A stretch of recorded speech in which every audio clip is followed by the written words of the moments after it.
आई भैया, हम आप सबके अपनी गायिका सिंगर साक्षी शेखर आप तमाम श्रोतागण के मैं पैर छू के प्रणाम करतानी और आशीर्वाद की भी कामना रही।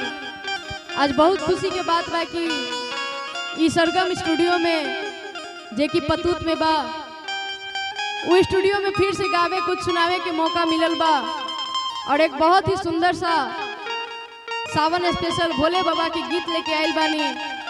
रउआ लोग सुनी और अच्छा लगे तो लाइक सब्सक्राइब कमेंट शेयर जरूर करी।